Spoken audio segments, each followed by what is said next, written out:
Good morning. I say this with such calm, sweet serenity in my voice because, as you can see, I have blooms! Blooms, blooms, blooms, blooms, blooms, blooms, blooms, blooms. Very awesome, and they're really beautiful, and I'll show you them in a sec. But first, the plant itself. It's kind of taller than I thought it would be. It's actually from the top to the bottom around 13 inches. So the plant itself is a bit smaller than that, but you can see the breadth of it, or the width of it, is almost 18 inches. And that's because I didn't really train it, because I didn't know you could train Cattleyas. Now I know, but I do think that this takes up a little bit more space on my windowsill than I would like. Also, the burn marks that you see here and over here and over here, and I'll bring this closer, that all happened this summer when I brought this plant outside for the first time, and I scorched it a bit. But in the end, I think it actually helped it because it's the only one that's bloomed. So let me adjust the camera a tiny bit, turn it a bit, and reveal. Dun dun dun dun. There she is. There's the bloom.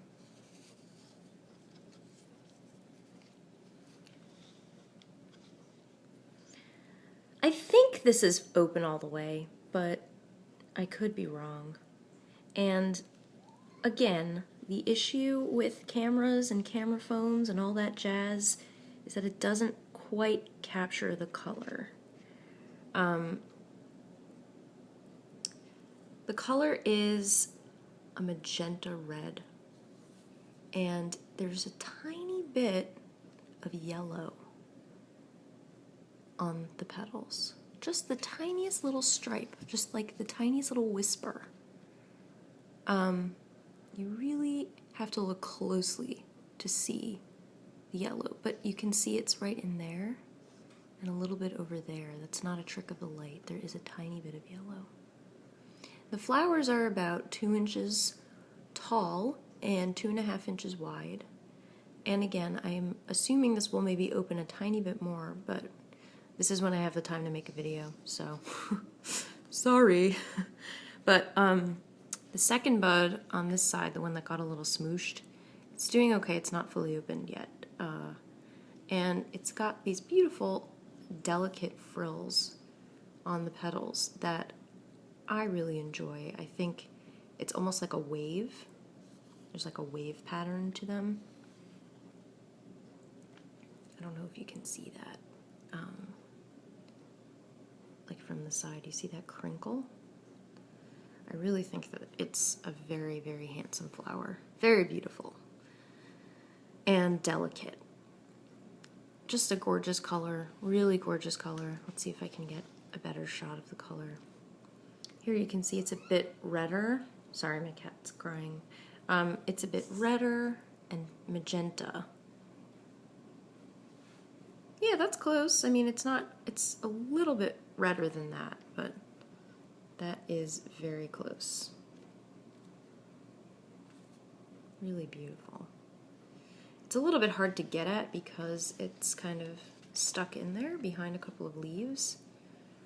So my apologies if this is just utterly confusing. Let's see if I can hold it up a bit. There we go. Just gorgeous. I love it. I love it. So again, for those of you who don't know, I mean, I've been talking about this damn plant for how many weeks now? But for those of you who don't know, here's the tag. It's SLC, or C, Circle of Life Euterpe by the Muses, and I purchased this at Marble Branch Farms. They are wonderful there, though I will say that I think that this plant actually had spider mites on it when I got it, but I didn't realize it because I didn't know what they looked like. But thankfully I used neem oil and it was okay and everybody was fine, but you can actually see the damage. Let's see if I can find that leaf. Where is that leaf? I don't think that this was, you know, anyone's like malicious fault. It just happens, you know. Well, I can't find it right now, but there was, oh, you know what? That's what happened. This actually lost a leaf. There's a pseudo bulb right here that doesn't have a leaf. That's where it was. But Marble Branch Farms, they're really nice, really, really awesome. I emailed the owners, and one of them got back to me for advice about growing Cattleyas, advice about growing, what else did I ask them for? Dendrobiums. And they were so kind and helpful. I took pictures, I sent it to them, they looked at my pictures. They were just like, they really are incredibly nice people. So I highly, highly recommend them as a nursery. And this guy is potted up in lava rock, and there's some moss on the top because I wanted it to grow more roots. And I think it really likes lava rock. I put it in a plastic pot because I do not have a humid environment, so it keeps a little bit of moisture in.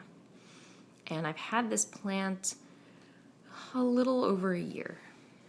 And here is another bud, which I'm not sure if it's going to open. It's very, very tiny. It might. I'll keep you posted. But that is the story of my first bloom on this plant and my first Cattleya bloom ever. And I'm sorry if this was a really boring video, but what can I say? I mean, I don't think it's boring. Look at how beautiful they are. Look at how beautiful they are. See, my cat agrees. All right, have a good one.